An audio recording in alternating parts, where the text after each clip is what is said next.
Well, Andrew, welcome. Thank you. It says here we're up to Series 6. Yeah, it's a misprint, surely. We thought we'd do it. We thought we'd do a series of 3. We did. And we don't know when we're going to stop. It reminds me of Ezra Pound's cantos. He wrote a series of cantos, poems, and nobody knew when he was going to stop. He didn't either. They thought he'd stop at 50, but he kept going, and then he got up into the high 80s, and they thought 100 has got to be the goal, until number 101 came out, and the only thing that stopped it was his death. So I think you're frightening the audience. So I thought, since we did talk number 5, Yeah. that was before the In July. That was before the David Bentley Hart Conference, and I thought, since we've all probably lost track to some extent of where we've been, I'd begin with a summary of it. I think that we're framing this as an inquiry, so it's a developing argument, and so when you are developing an argument, sometimes it's clearer looking backwards than it is looking forwards. Absolutely. There are a few cul-de-sacs. There are a few cul-de-sacs. But just generally our goal was to critique the dominant metaphor of penal substitutionary atonement, called PSA by people. Now, whether people know that particular phrase or not, it's very dominant in the Protestant world. Yeah. It's such a strong mental model of criminal code, someone paying the price on our behalf, paying the price to God the Father, and so on. We looked at that mental model and its inadequacies. That's where we began.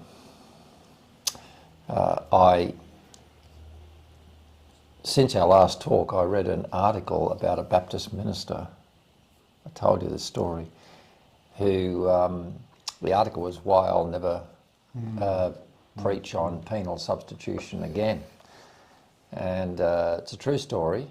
Both the Baptist minister's story and the story he used. He used an analogy to describe the redemptive model, and the analogy was from a Nazi concentration camp during the Second World War. So the story he told was true, and the story was this, that a prisoner escaped from this particular compound, and the Nazi commandant had a rule, which was that if somebody escaped, he would execute the next day 10 inmates. So they line up everybody and read the names out of the people to be executed. They got to number 10, and the guy broke down and pleaded for mercy because he said, "I'm young and I've got a family." An older Jew who was in his 60s and was a mentor of people, much loved in the camp, stepped forward and eyeballed the commandant and said, "I want to take his place." The commandant was shocked, but eventually, after they debated it, he agreed. And it happened. The older man got shot as the 10th victim. That story was told by the young man who broke down. He has a picture of the older man and his house, and so on, remembering it. But anyway, the Baptist minister told the story, and of course the story was a story of substitution, where the man who stepped forward and was a picture of Christ stepping forward on our behalf. And so he preached the sermon, and he went back into his office afterwards, and he felt really, really uneasy. And then it struck him that he hadn't taken the analogy far enough.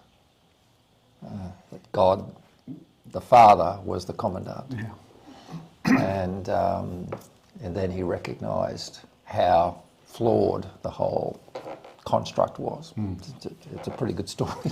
Yeah, and I think over time, that recursive process is what's happened. People have wanted to illustrate in sermons emotionally penal substitution atonement, and sometimes the illustrations are quite painful and set you off on a course that you don't want to go, because you do end up having a change in your doctrine of God. And I think some of the illustrations pour back into our theology, and they're just illustrations. They're not Bible. It's just illustrations that people have used end up feedbacking into Feed into the Bible. Yeah. And I think what you've said there is very significant, that what's critical behind this is the nature of the character of God that's implied. Yep. And I think that particular story makes it stark. Anyway, now the approach we've taken, which is a typical gospel conversations approach, is, well, to rethink this. If you go into what I call, Bible verse ping pong or something like that, it's too short term, the thinking. So we've stepped right back and widened the problem and reframed the question around creation. We've said that penal substitutionary atonement model really is a model that takes Genesis 3 as the opening of the gospel. But if you go back to Genesis 1 and start with creation, and said, no, the gospel starts with Genesis 1. So where does the cross fit in with Genesis 1? Hence the title of our series is Cross and Creation. And one of the earlier points we made is that there's probably two strands of theology, one that's very creation-based, much more benevolent in its view of the whole project of creation, one that's much more sin-based, judicial, and there's a tension between the two of them. If you're in the Protestant Reformed kind of sin-based world, then you can look across and critique the creational world and say, where's the cross in that? It's just a benevolent view. And then equally, if you're on the creational side, you can say it was a very dark view of God. I mean, our goal is to sort of bring them together. I think it's very Western Eastern, isn't it? It's very Western Eastern. Yeah. Not just Protestant. Yes, it's very Western Eastern. The Eastern Church and Eastern Church fathers were much more in the creational camp. Anyway, we're there too, I think, proudly. So rather than the question being how will God handle the problem of sin, the question is something along the line of, what's inherent, problematic in creation, what's the frustrated purpose in creation, for which the cross might be the answer. Something like that. So I think we reframed the situation, stretched the situation in three critical ways. First of all, that question immediately lifts the scale from individual to cosmic. I mean, one of the, I think, assumptions, it's an unconscious assumption behind the penal substitutionary model, it's an individual destiny. One by one, people have to be accounted. Whereas, if you start in Genesis 1, the question is cosmic. What's God's interest in the cosmos? And that's quite important, obviously. The second stretch, and this is stuff we've covered, but I think it's good to get our mind back into that paradigm in order to come at the cross with new eyes, is the cosmos is not just treated in the Bible or in Greek philosophy as a material object like the universe. It is anthropic. So the cosmos it's an anthropocentric view of the cosmos. Humanity, whatever humanity does, seems to reverberate throughout the whole of the cosmos. So that's the second thing. So in saving us, he'll be saving the cosmos and vice versa. And I think since we last spoke, we've had David Bentley Hart on the What Does It Mean to Be Human series, and he's really enriched that with Maximus's theory of cosmic liturgy. Then the final stretching, which I think will lead more into the nature of the cross, is, well, what's the nature of the dominion that or relationship God has given man? What's the nature of that dominion and rule? So those are some of the... that led us to say, essentially, we then went into Genesis 3 from there, reframing Genesis 3, not so much as the fall as mission failure. Mission failure, yeah. Okay.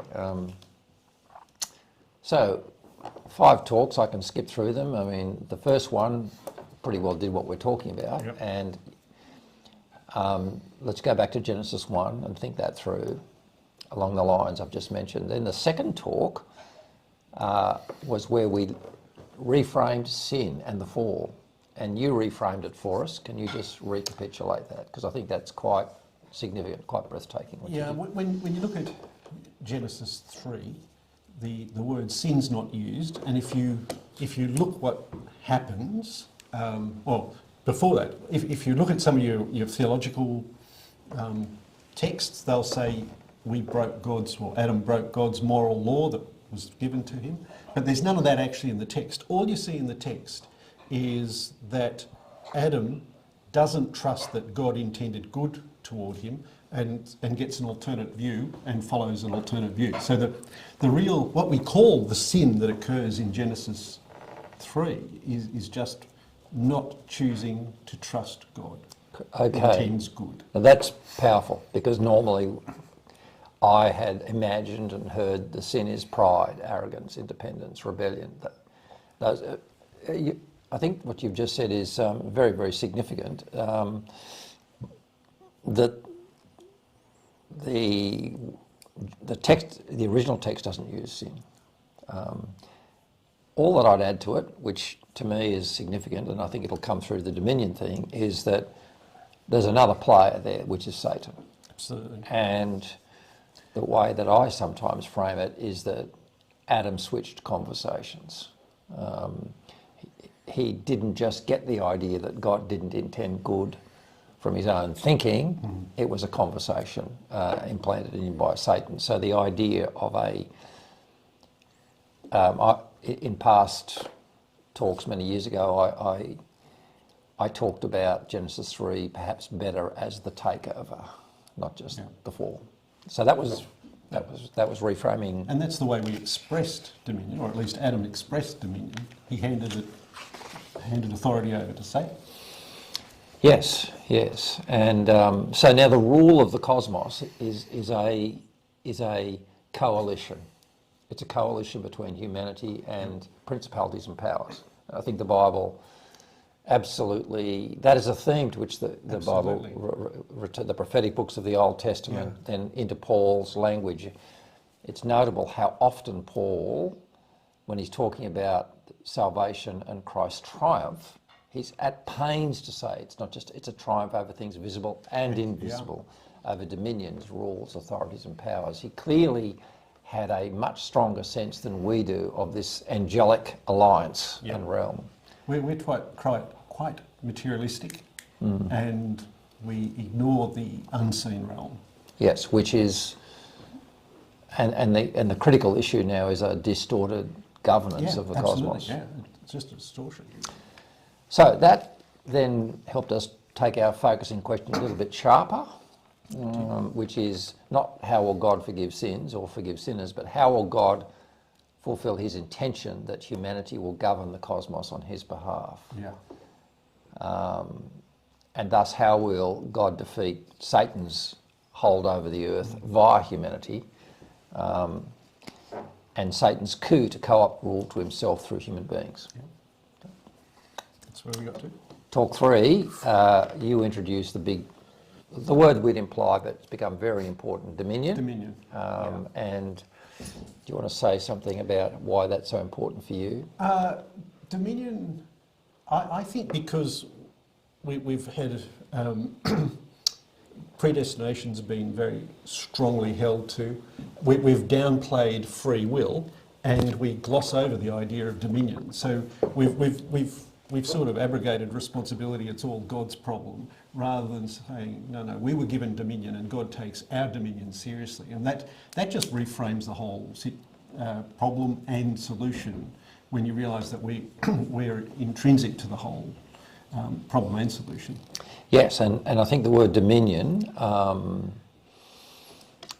goes to the vision for humanity. That's the purpose of creation. That was one of the critiques we made about the PSA model. It doesn't have anything in it around purpose. But the purpose of creation is for God to extend his presence into the created order via sub-creators, humanity as like a bridge between heaven and earth. And the word, quote unquote, dominion is the word that we use for that. I mean, and Jesus, we know, learnt obedience through suffering, right? Expressing dominion.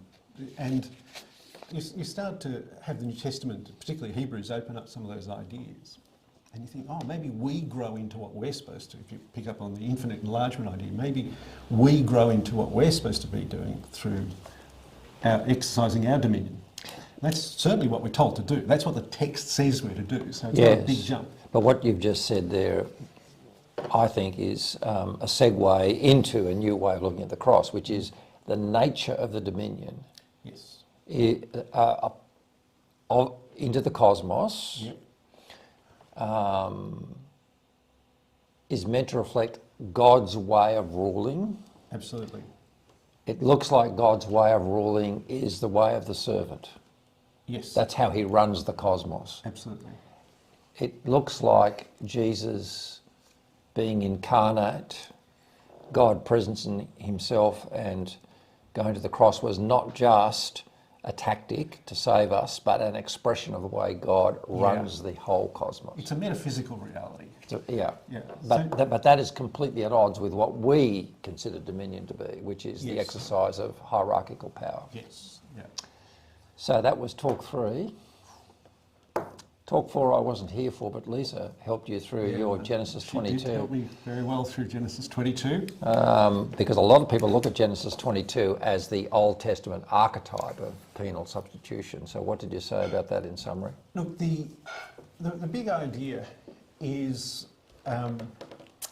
that Abraham grew up in a time where everybody offered child sacrifices, and the problem is, when it comes to Lot, he's happy to argue with God and say, don't harm Lot, but he doesn't do that for Isaac. And so my hypothesis is he grew up in a culture where you're not surprised when God's expected you to make a sacrifice of a child, and so he didn't balk at it.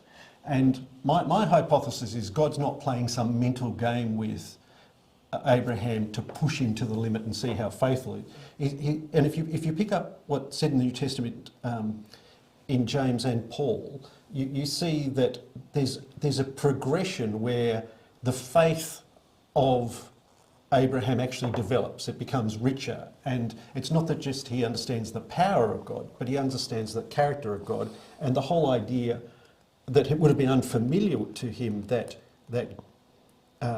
rather than a God who expects us to make sacrifice, this is a God who is radically different to the God of the other nations, and he's going to make a sacrifice for us. And just trying to immerse ourselves in how difficult an idea that would be to have in that sort of world, because it's 180 degrees against everything you've ever been taught. And the amount of faith it took Abraham to actually trust that he didn't have to make a sacrifice to God, it's just a mind-blowing moment in history. So what you've done with that, because I really like what I've been very helped by it, because and you've contextualised that story into the ancient Near Eastern pagan world, which Abraham was part of, and his revelations of God didn't just immediately turn the light on. It was a growth. He was evolving, he was learning, he was growing into the character of God. Absolutely. And the way God communicated with him, as anyone intelligent has to communicate with people, is to sort of ground what I'm saying to some extent in the world you know, and then stretch you out of it. Yeah. And the stretch out of it was, well, you're in a world of appeasing the gods through sacrifices. Okay, I'll start with that. But there is an absolute 180-degree transformation that I will be giving rather than expecting the sacrifice. Yeah. If you put yourself in God's shoes, how do you bring somebody who thinks that to think you're radically different? Yeah. Cool. The last talk we did was a pot history of the atonement theory. We looked at the apostolic era. We looked at where we essentially said what they were doing was more declaring the cross than explaining it, but they were giving us the raw material that we have to work on. And successive centuries of church theology has tried to do that. We looked at the patristic era, just glanced at them. Of course, you know, I certainly think they were the high point, and what I'd like to do in possibly the next talk is look more deeply at Athanasius and his book on the Incarnation. But the one that we focused a lot on last time was Anselm, the medieval era, the 11th, 12th century, and I paid a lot of tribute to him because of the honesty, humility, and great intelligence he used. I did make the point, he did not read Greek, he only had Latin. He was therefore influenced by Augustine, nobody else. He had no access to the Greek fathers. So he didn't have a lot of resources to work on. But his question in the dialogue with Bozo, his pupil, was, by what logic or necessity did God become man and by his death restore life to the world when he could have done it another way? It's just a great question. Anyway, we talked that through, and of course then the Reformed era that picked up from Anselm and took Anselm's central idea of that we affronted a lord, a magistrate, you know, he's in the feudal lord. And therefore the honour of the Lord was offended, and that honour had to be appeased. They took that into a judicial metaphor. So it's very anthropomorphic, isn't it? Their experience of a feudal lord is that their honour has to be appeased. It's probably a feudal lord who's a narcissist, and you think, fine. And then that is just projected onto God. You think, that's a pretty lousy way of doing theology. And then by the time we get to the Reformation, they're not convinced by the feudal lord honour model, so they, in the vehicle which is the atonement theory, they take out that engine and put in the righteousness legal framework engine. Yes.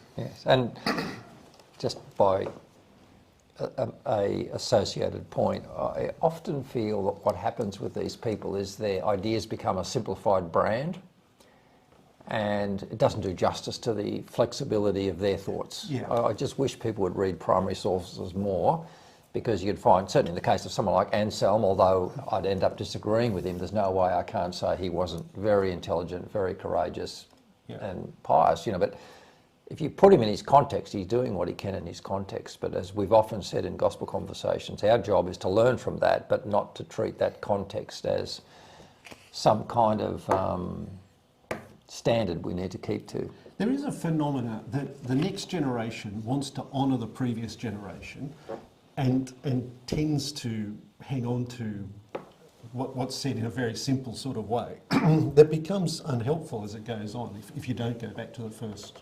Well, I think it's actually worse than that. I think it's hagiography. You know, there's something in us human beings that likes to make heroes out of people, and the heroes simplify life for us. So we airbrush the faults of the people or the failings, and just elevate their good points. And I don't think we do them we do them a great disservice by doing that. I mean, my favourite example of that, which I tell people a lot of, is Gandhi. Gandhi hated the title of Mahatma. He knew he was not a special man. Very few people know it, but Gandhi had a volcanic temper. That's ironic. And who was the great actor who played him, got the Academy Award in the movie? Can't remember his name. Ben Kingsley. When Ben Kingsley was interviewed afterwards about the making of the film and what impact that had on him. What did he learn about Gandhi? He said he learned about Gandhi's lifelong battle with temper and anger. Really? He really knew it. And so the incredible control was a reflex against this. Anyway, the point was Gandhi knew he was what his strengths and weaknesses were, but it suited everyone else to make him a hero. Anyway, I'm off on the wrong point. We're going to talk this time, we're now going to move into, well, how could we get some alternative metaphors or models or paradigms to not just balance, but probably supplant the penal substitutionary one, which...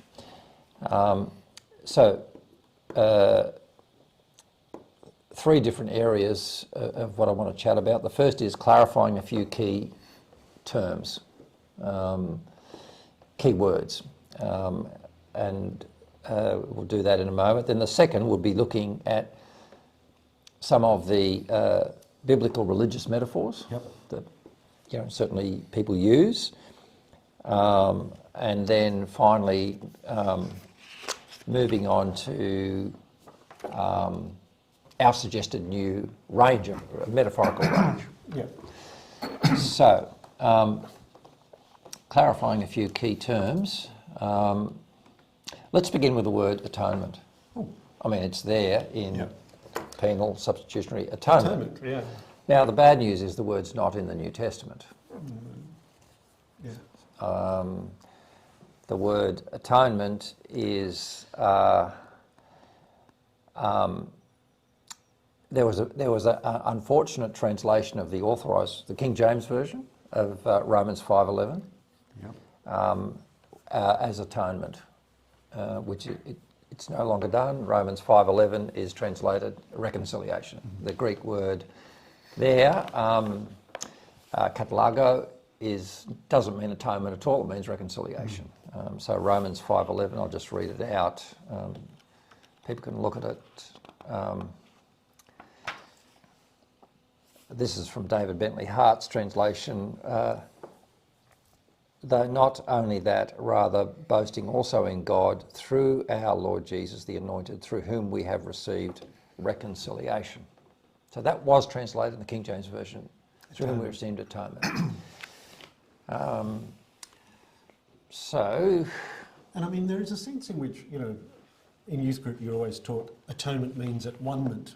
And some people talked about atonement as if it was reconciliation. As at one-ment. But it has, when you're talking in the context of penal substitutionary atonement, it takes on not more just of that. a flavour. Well, it's not just that. I was told the same thing at one meant. That is absolutely incorrect. Okay. That's absolutely incorrect. There is no way that etymologically the word was constructed as at one right. meant. And so the word doesn't even appear in the New Testament. However, by the AV sticking it there, I think it does is it freight loads in a lot of the Old Testament uses of the word atonement, which actually quite interesting. The writers of the New Testament did not use very much. They used other metaphors. So that's in itself... it certainly is a bit of a Trojan horse. Well, it's a bit of a problem for penal substitutionary atonement. If the third word doesn't occur in the New Testament, it's not very biblical, is it? And there's another word that, again, don't want to throw Edwin Judge under the bus, but when he was doing a series on righteousness for us, 8-9 years ago, he talked about discoveries of the word. It's hilasterion. That's right. And he said they'd found fragments and people were writing articles. I've not pursued this, but it'd be worth doing it. It doesn't turn up in the New Testament more than twice, I think. And it's difficult when a word doesn't turn up very often to translate it. And it often got translated, I think, propitiation. That's correct. And then over time it's got softened to, there was a debate when the RSV came out whether it should be expiation, and then I think the NIV's got it as sacrifice of atonement. But what they've realised is the usage of the word, and they haven't found many usages of it, was there was a city that gave a gift to Nero because he was visiting, and it had nothing to do with judgment, it had nothing to do with wrath, it was just a gift that didn't achieve anything. So that becomes a difficult word. Now, you don't win and lose the whole thing on one word, but it's interesting that as we gather more evidence, that word's not what we thought it was. Yes, so that particular other word, hilaskomai is the verb, and that is translated as propitiation, but it occurs a couple of times. I think Hebrews 2:17, but the actual word in the Old Testament, and that word is used, I think, to translate the in the Septuagint somewhere. In the Septuagint, that's used to translate the mercy seat. So the word atonement in the Hebrew, I'm just reading from Vine's Book of New Testament here. The Hebrew verb kafar is connected with kofa, a covering. So the Hebrew word, if you were to go back to the Hebrew word where a word that could be translated atonement is used, is actually the mercy seat or covering of the Ark of the Covenant. It's not actually the act of sacrifice. It's the place where God and man are reconciled and become one. That's what it really means. So the word atonement's I think done far more work than it should have been allowed to do in terms of how the writers of the New Testament wanted to use that word. They simply didn't. They used other words, and the big one they used was reconcile, katalasso. Yes, and the interesting thing about the word reconcile, which is freely used amongst the Greeks, and I'm going here from the Little and Scott, obviously the great Greek dictionaries, it was actually more about an economic exchange. An economic exchange where you would there'd be some exchange of money to settle a debt and fix up enmity between people. So insofar as it's got any sort of connotation, it's not got any connotation of criminality or any penalty to be paid in a criminal sense. It's more the negotiation between aggrieved parties to bring them back together again. And they don't have to be that aggrieved. Well, to that point, Vine quotes the great 19th century. I think it was Lightfoot was 19th century, wasn't it? I think yes, absolutely. He was a really great thinker, but he writes about that particular word, kalasso, and he says that the hostility in this word is represented not as on the part of God, but on the part of man. It's one way, not two way. And this is the reason why the apostle, this is Lightfoot writing, never uses dialasso, which would be mutual hostility in the connection, but always katalosso, which is one person and then the aggrieved party. Well, we were enemies. We were enemies, not God. We were enemies. Right. Because the former word denotes, that is dialasso, denotes mutual concession after mutual hostility. That's as an idea that it's always absent from katalosso. So katalosso is one-way traffic, one party's aggrieved and not the other. So just some of the words that I think are been overdone and pushed too far and not understood. The other one that is that I wanted to mention is, just broadly speaking, the way that in our understanding, in the Reformed understanding, sin became the problem, and original sin became the problem. This is a big topic. I don't want to go too far, but I want to mention it. Rather than death. Yes. Whereas for the patristics, death was the problem, and the contagion between death and sin was much more mutual.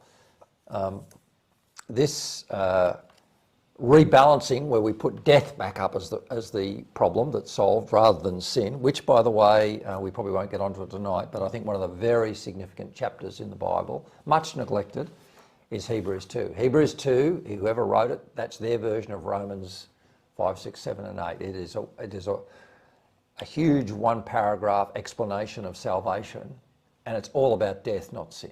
It's quite clear that's the problem, and dominion. But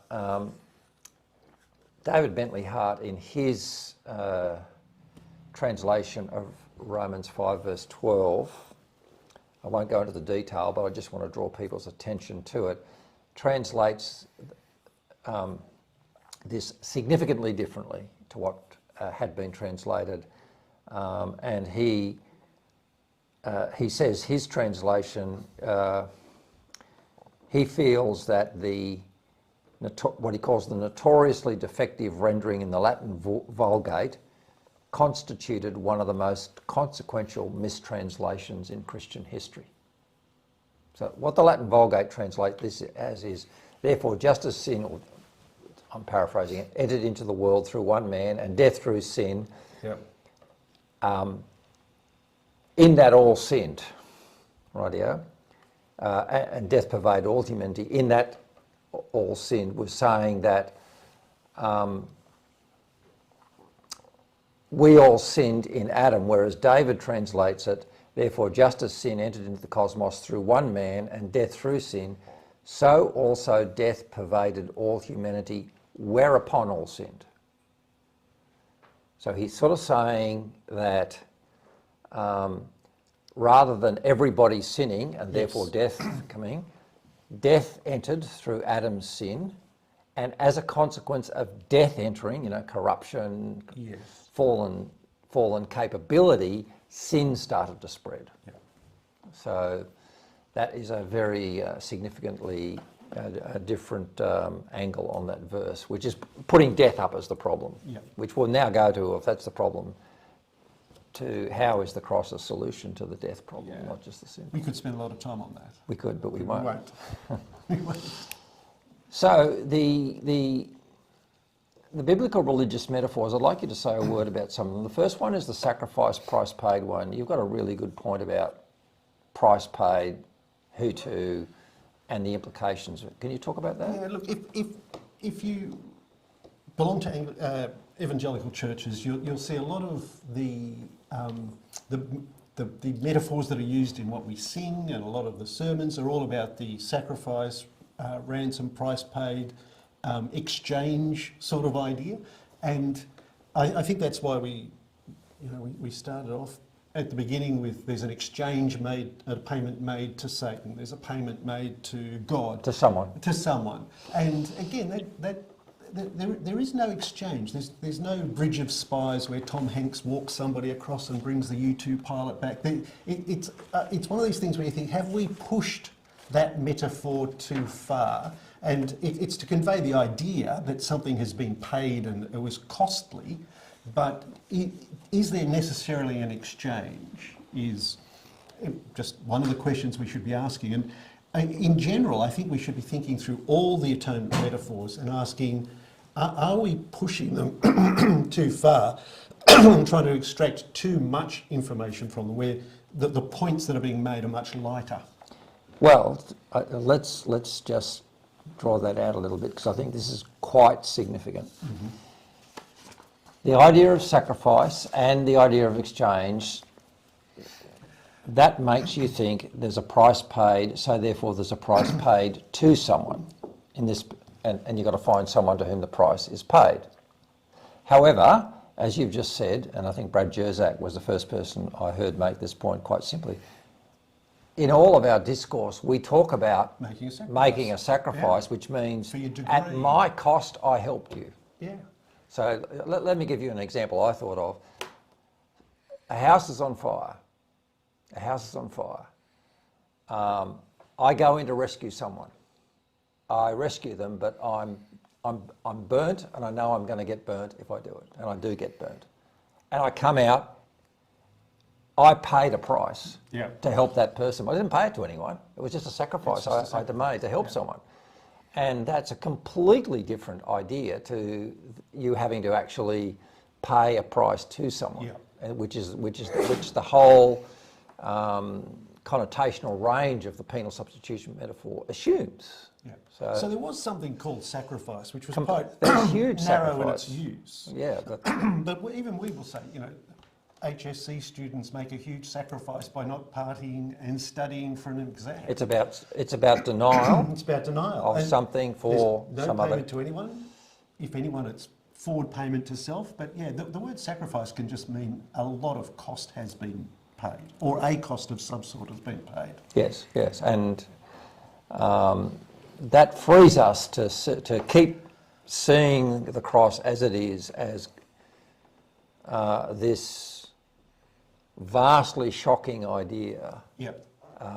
that God Himself died for us, that God Himself submitted to this coalition of evil on our behalf. Yeah.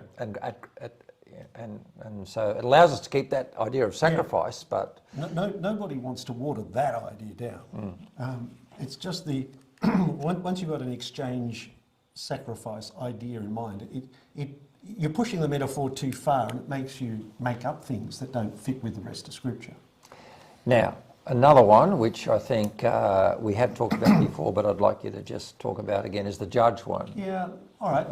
Judgment metaphor. Yeah, so there are a couple of things to say about judgment. Firstly, again, this is how we've got to make a call on how much do we bring from the Old Testament. A judge in the Old Testament wasn't the sort of judge we have in a courtroom.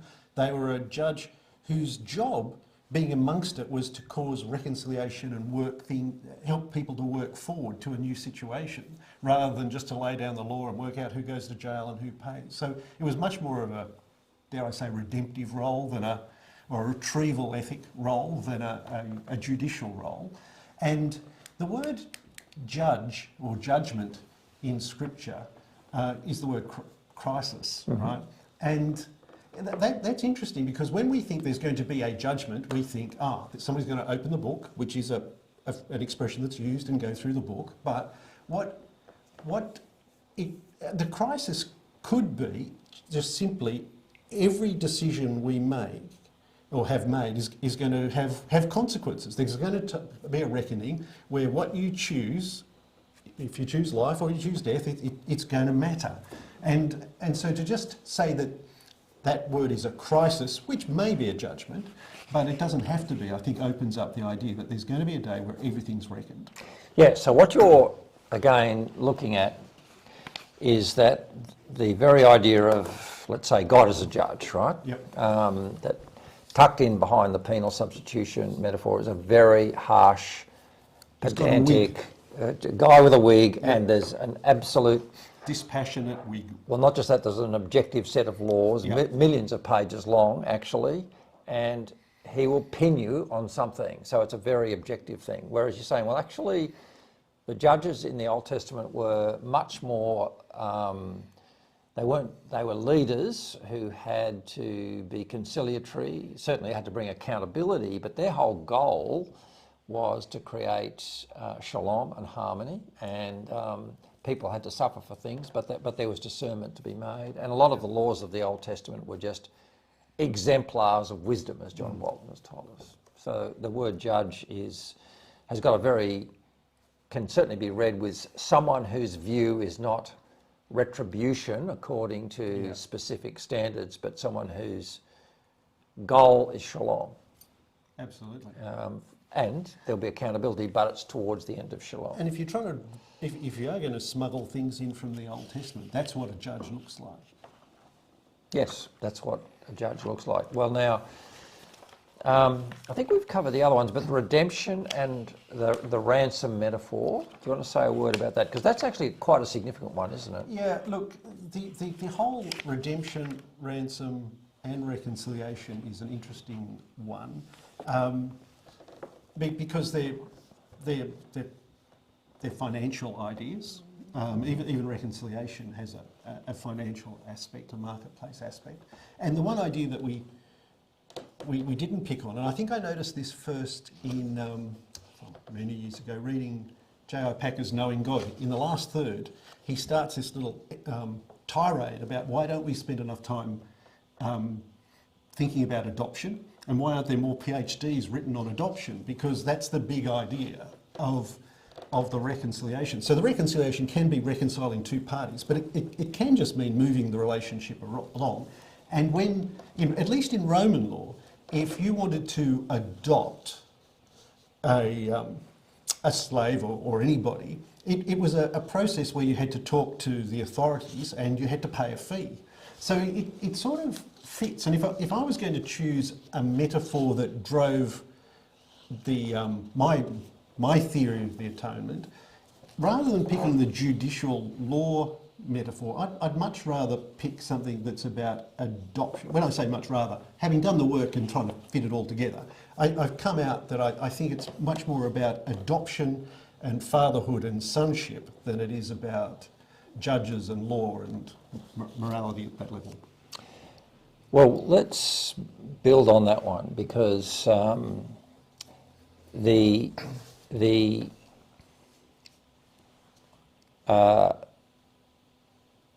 adoption metaphor is one that fits inside the dominion world. Yep. Absolutely. So if we were now to move ourselves, having said something about those metaphors, if we were to move ourselves now to looking into a new metaphorical landscape, and the landscape is now the landscape more of dominion of the cosmos, and the role of humanity in that dominion, then the word adoption fits in there, because in the New Testament, clearly adoption is something to do with adoption to kingship, adoption to being, the firstborn. Inheritance is bound up in that word adoption. Now, the word inheritance, I know that I certainly used to struggle with as a younger Christian, because I thought, well, does this just mean rewards, or what does it mean? And I think I didn't have a good landscape to put that word in mentally. But really, I think if we put that word inheritance into what we've been saying all along about dominion, that God's created humanity to have dominion, to be kings and queens, as it were, over the cosmos, that's what we've lost. So what we regain there is that status of sonship. Yeah, I would take it a little bit further, because when we think of inheritance, we tend to think of property rights. Yes. But if you're saying, well, that's a metaphor, all language is metaphor, what is the best thing that we could possibly inherit from God? It's to have his likeness, to grow fully into his likeness, right? So the great thing about our inheritance is we become more like God. And I see dominion, the reason we were given dominion was this is the playpen, the sandpit in which we learnt, through suffering, we learnt obedience. We learnt how to grow and enlarge ourselves into something that is more representative of God, that reflects God, at least, to use that sort of image God better. So the dominion is the pathway. As we exercise dominion, that's the pathway where we become more like God and can inherit what he's offered to us. So that's good. Now, if we're in that landscape, however, we've got to put the cross back in there. That's a good idea. And we've got to have a picture of the cross that fits into the dominion landscape. Yeah. So how would you do that? Okay, so all right. So if you step through it, inheritance is more than property, and part of it, if you go back to the idea that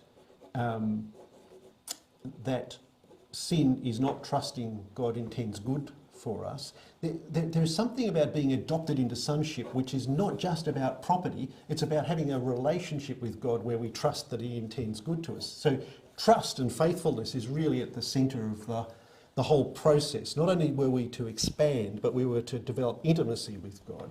And the key ideas, I think, become dominion, sonship and faithfulness. So the benefactor in this, God intended sonship for an ancestor, Adam, and he proved to be unfit for adoption and sonship, so that's the mission failure. God maintained that he intended to adopt us as sons and promised to do so. And the problem that God was faced with, this is where the cross comes in, God's got two competing things to solve at the same time. One is it is good, necessary to achieve his ends, that he respects our dominion. And on the other hand, we've exercised, or at least Adam's exercised dominion to cut us off from God, which means death. And so here you've got God wanting to respect our dominion and us exercising that dominion to suicidally. And it's how does God put that together? How does God respect the dominion he's given us and always treat us as persons in his image and not override the decision? And obviously, enter stage left Jesus, who is the God-man. Let's pursue that. I want to put something in I do think is missing in your picture. Okay. And that's the devil. Ah, yes. Because the whole story of the Bible, dominion is not an independent thing. And I think one of the pictures we have of humanity is so the game at play is the cosmos and who's going to govern it. Yep. We were created, humanity was created to be God's agents of glory into the cosmos. And that's what you've just said. So, and let's say that's sonship. That's what we're called to. Yep. Let's assume Adam didn't have that sonship, which I don't think he did. He had to grow into it. Let's assume that's part of the plan. Yeah. Let's assume he didn't trust God. But my point is that this is where I would read Genesis 3. He had another conversation. Yep. He did trust someone. He did trust someone. And that we are never, humanity is never presented in the Old Testament or the New Testament as an independent class. It's presented in collusion with principalities and powers. Absolutely. This is particular. Once you notice it in Paul, it's there everywhere. Yeah. And it's there in surprising places that a modern evangelical would never put it. Yep. He doesn't just say in Ephesians 1 when about Christ being resurrected and that's it. No. He's given a name above all dominion, rule, authority, things visible and invisible. So there is this realm we swim in of principalities and powers, which I personally have always felt makes sense to me. I can't look at Putin, I can't look at Trump, I can't look at the collapse of America at the moment, I can't look at Hitler, I can't look at any of these dark forces and say, oh, it's just a group of people, it's just a series of decisions and people made. There seems to be, we're swimming in something. There's tides, they're bigger than us, which actually I love Ephesians 2, where he says about the Gentiles, you walked according to the prince of the power of the air, the spirit that's now at work. So that began somewhere. I think it began in Genesis 3. Yep. And so there was an exchange, rather than us seeing our dominion as being in partnership with God, we now have another partner. Yeah. So No, absolutely. And that partner is benevolent. He is. I was speaking to a friend of ours, sweet, wonderful man. His conversion was epic. He's very Wagnerian and a brilliant atheist. He was converted at university. And he saw the blood of Christ sluicing through the cosmos. He had some LSD that helped the vision, but he has remained just a magnificent human being. And as he said to me, and he starts shaking as he's talking about it, in my dealings with Satan, he said, he is adamantine that he wants to run the show and it's his to run. And I think the pure evil of Satan, you see it sometimes in people and it absolutely scares you. Yes. Pure deceit, pure hatred. And when we see the words given to him are slanderer, so he runs by deceit, because actually that's the word. Father of lies. That David often, in Hebrews 2, David Bentley Hart translates it slanderer. So I presume that's the Greek word, which is what happens in Genesis 3. I'm going to tell you a lie, get you to believe in a lie. From the lie comes death. Yeah. Because, it'd be very interesting to do a poll of a church group and say, who has the power of death? Because I reckon 90% of people say, oh, God has. It's not what the Bible says. Hebrews 2 says, Jesus destroyed him who had the power of death, that is the slanderer. So that's where I'd bring him into the picture of dominion. Yep. Okay, and now I have in my mind a lot of those Daniel 7 pictures of the successive regimes that run the earth. Yep. And now we're sort of getting ready for the cross, because it looks very much like in John 19 there is going to be a confrontation between the last representative of the last great empire and the man from Nazareth in John 19. And there is a confrontation between the powers. Yeah. And one power is actually representative of the greatest military machine the world's probably ever seen, who had huge resources, and we know was cruel beyond imagination. And Pilate himself was almost the perfect example, because he was a mean-minded little middle manager who was negotiating for his position in life. But that's what the empires create. And on the other side, you've got a man from Nazareth with nothing. No, absolutely nothing. And who's going to win? So I think that confrontation is epic, and that does bring in the picture of dominion. Like, who runs the show? Who runs the show? So we didn't exercise dominion under the tutelage of God. We chose to do it under the tutelage of Satan. And we have no choice, because we human beings, as brilliant as we are, we're swimming in stuff. It's a gift. We're swimming in stuff. Our cognitive abilities, the whole world, we've received it. So we're never ever autonomous, although we think we are. We're going to have to be in cooperation with someone. Yeah. As Bob Dylan said in one of his great songs, you've got to serve somebody. So that's all I'd add to that story. No, that's good. And I think that dominion would therefore say, okay, the challenge is humanity has lost dominion. By the way, I just want to make a segue here to something that's going to come next year, which is another way of describing the loss of dominion and entry of death is the loss of glory. Ah, yes. And I'm going to invite a wonderful man called David Bradshaw, who's written brilliantly on this, on the rich theology of glory that the Eastern Church developed, which the Western Church never did. I'll come to that later. But just to say, we could be talking about the loss of glory in the cosmos, which means corruptibility, death, the world we live in now. So therefore now the cross is the solution to that, and that's where a theory of the cross as somehow or other changing the whole system. A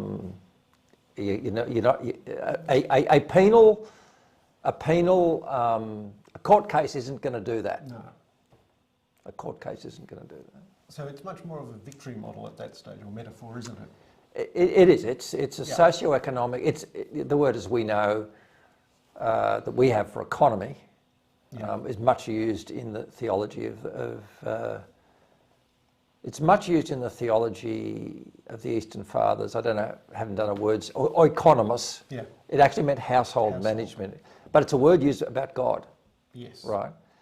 Just to quickly foreshadow where I'll go, just to whet our appetite on this glory thing. The big word that David Bradshaw, whose basic degree was physics before he did his PhD in philosophy, so he was interested in energy. That's the word that interested him, energeia. Energeia, only used by Paul about 20 times, but the problem is the Vulgate had no word for energy. They translated it operatio, operations, which became work. Yeah. So when it says work, God is working in us to work with him. The Greek word is energy. Yes. And he said we've lost the plot. We don't have the picture of energy. So how we run the show is what's at stake. So the cross now is a transformative mechanism to regain dominion. Just recently I saw reference to an article, which I haven't read, but I'll pursue, which says much the same thing, that word is used. I thought it said 34 times, maybe 24 times. Oh yeah, I just made up 20. It sounded a lot, so I made it up. But it's used more often than many other words to describe God. Yeah, and completely. It's interesting, the person who wrote it, it might be the same guy. Maybe I saw Bradshaw's it- article. it could be, It sounds yeah. very familiar. Yeah, he's very good on it. Because he had a physics background and he had noticed that energy is used to describe God. Well, he's built a philosophy around it. Well, it was probably the same fella. Yeah, and that this word was very important to Paul. So the point is work, once you use the word work, quote, or energy, because what he then says is that what is translated co-workers isn't good. Oh. Okay. So the reason that it's not, the word is synergy. Oh. Now Energy. synergy, we get synergy from it. Yeah. So rather than the co-worker idea is, well, there's God doing his bit, here's me doing a bit. But Yeah. synergy is With energy. we're joined at the hip much more, Yeah.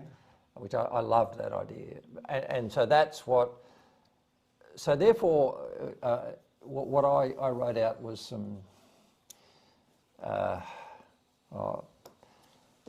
we can see the cross as the operating model for the transformation of the cosmos and the regaining of dominion. Because I want to repeat, you've said a couple of things, a couple of things in what you just said that people might slip over, and I want them not to do that. And what you said was this is a really significant one, I think.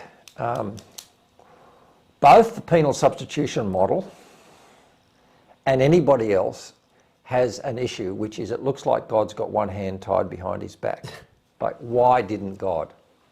That's actually what Anselm said. Why was it necessary? Why did he have to die on the... Why couldn't he just bang and just override the whole show, right? That's what... And a lot of people in the street say that. Well, why does God, right? Now, the answer in the penal substitution model is he's bound by a moral code. Which is wrong. But our answer, and I want people to be aware of this, is we are agreeing he is bound, but what you said is he's bound by his creational mission. Yeah. And his creational mission is that he is going to express himself in a created order through human agents. Yeah. And we all know what this is like in our lives. I mean, it was called dipping down in one of my clients. In other words, I delegate something, they mess it up, so I jump in and fix it for them. Yeah. They never grow, they never learn. And essentially that's what we're talking about. Am I right? Yeah, no, I like that. I do think, rather than it being a law that's out there or a moralness about God, there's a metaphysic about how relationships work, and that is impressed on the creation. He created the creation for Jesus to live in with his people. He created the human flesh for God, the Son, to wear. And so there is a moral reality to the whole, being careful how I use that word moral, but there's a metaphysic that is real. It's not just something that's outside God, it's part of God.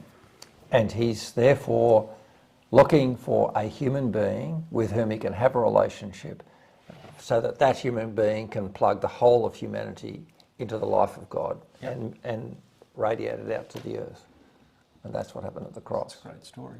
It's a great story. Well, and on that, you see, if you're going to test atonement theories, because they're just theories, they don't get capital letters, one of the things you want to test is, does it actually yield behaviour and thought that's more consistent with Scripture? Like, do you come out loving Jesus more and more excited about following him? Or do you come away a bit more fearful about God and feeling that he's a bit edgy? Because certainly with penal substitution atonement, if you think about it too far, God sounds like he needs an apprehended violence order. Well, he does, and most people behave that way. Yeah. They're really, the subliminal effect is there, whether it's conscious or not. Yeah, and it makes it easier to Whereas bomb populations when you've got a God like that. Well, and colonialism and a lot of things. Yeah. Whereas a God who always intended that humanity would be included in glory in the cosmos is, and will get his way, is very, very different. So, yes, well that, I think, is a good place to probably draw ourselves to. I had an analogy which I wanted to share. It's entirely off the wall, Really? Yeah, it's not relevant to anything we've said, but I thought about it this afternoon and I thought I'd like to share it as a way of finishing. Since we're into metaphor. Yeah, you're very the metaphor. Yeah, I mean, it's sort of like, why is a death necessary? Oh, yeah. Why is a death? I mean, we could say a lot about that, Yeah. I'm sure, but why is death necessary? And this is actually a really powerful story about why a death is necessary and how it's the prelude to life. It comes out of my, and it's also, I like the model because the analogy is quite sophisticated the more you go into it, and it's quite cosmic. It's about a system, not an individual. The system's the cardiovascular system, your heart, my heart. And we all know about defibrillators, and if one of our colleagues, Lorraine Holly, was here, she would tell us all about it, because I learned all this from Lorraine, who was the prime researcher in Australia in developing the defibrillator. Oh, wow. Yes. So, Sweet. and this is what happens when you have what's called a sudden death heart attack. The way that the heart works is that the heart works by energy, right? Only in the last few decades have people begun to look at the heart as an electrical system. So in other words, we have the 4 chambers of the heart, and there's an electrical system that's flowing through it.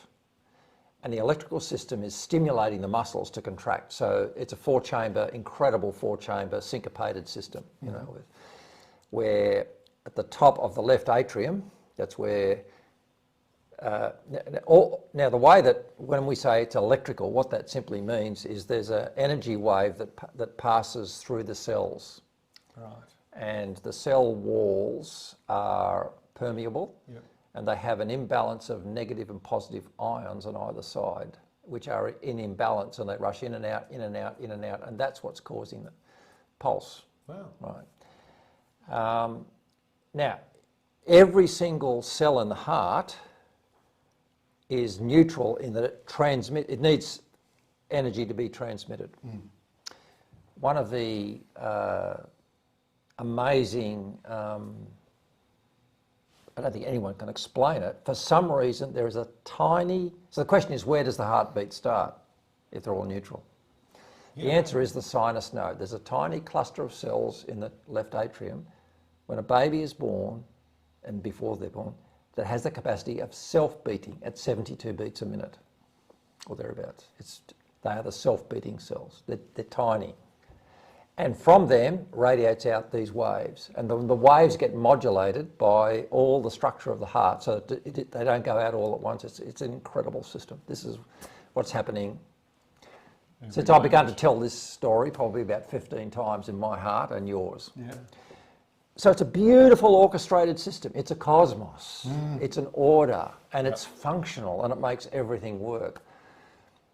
What actually happens in a heart attack, or this kind of heart attack, is sometimes some of the cells, as we get older, they get ischemic, and so they don't transmit the waves.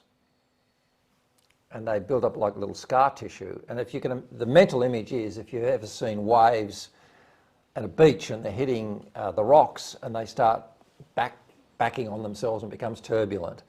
So these little clusters repel the waves and the waves go backwards. That's sort of okay for a while, but at a certain tipping point, the backflow overtakes everything and the whole heart starts to quiver and the sinus nodes lost control. Wow. And when the whole heart, that's called, you've got 3 minutes to live. That's what's a sudden death heart attack. And the reason that they, for years, couldn't work out what was happening, you die on the street, but the autopsy won't show why. Yep. But so when that happens, your heart will quiver. So it's not beating anymore, it's fibrillating, quivering. So the system is there with all the energy absolutely screwed up, and you're going to die. There's only one way to stop it, and that is death, which is I stop all the waves. And that's what a defibrillator does. Yeah. A defibrillator is I'll pass a massive electric shock across the entire heart. Now, the result of that is, as that shock goes through, it's so powerful, Yeah. it overrides all the quivering, Yeah. and in its behind it is silence. As Lorraine said to me, imagine you've got a child who's like panicking, and you slap them just to shock them so that Yeah. they're quiet, and then you can do something. Or if you're rescuing someone in the surf, you hit them, stop them panicking. So what happens is the huge shock wave by the defibrillator brings stillness or total death, no energy. Yeah. And in that stillness, the sinus node reasserts itself and gets going again. That's beautiful. So Yeah. if you want to take that as an analogy, there's been a backflow of sin that's led the sinus node, so the cosmos is now quivering and out of shape. The only way to stop it is slap it across and kill it, And that's a big slap. and then life can reassert itself. So I thought that was an analogy that I... And if you're going to think about something, No, it's not in the Bible, by the way. really, it sounded so close. It'd be worth, as you're reading your Bible before we get together again, to think through that process where at one point there was the anthropomorphic engine put in the atonement vehicle, which was God's a feudal lord who needs honour, got replaced with some idea of righteousness and law. And what we're suggesting is, no, that legal engine probably wasn't the best engine to put in it. If we actually did the work in going through the metaphors, we would probably come up with adoption, dominion, sonship, and something that's taking us from the creation to where we're supposed to be in relationship. So it's a relationship metaphor. Well, it's a relationship engine rather than a... Well, I think it's and a dominion engine. So the And a dominion. relationship with God for cosmic influence and dominion. Yeah. So that's the quivering heart. It's out of control. And that's we've got to keep on saying dominion, because I think, being from a reform background, we play down dominion because we play up the sovereignty of God, rather than say that God in his sovereignty has given us dominion, and it's a lost idea. Well, I think we should do that, because then, and we can make this our kind of intriguing last point, the whole point is the cross shows the nature of God's dominion is service. Yes. And self-denial. Absolutely. Thank you. Pleasure. Thank you, Andrew. See you next month. Yeah, we will.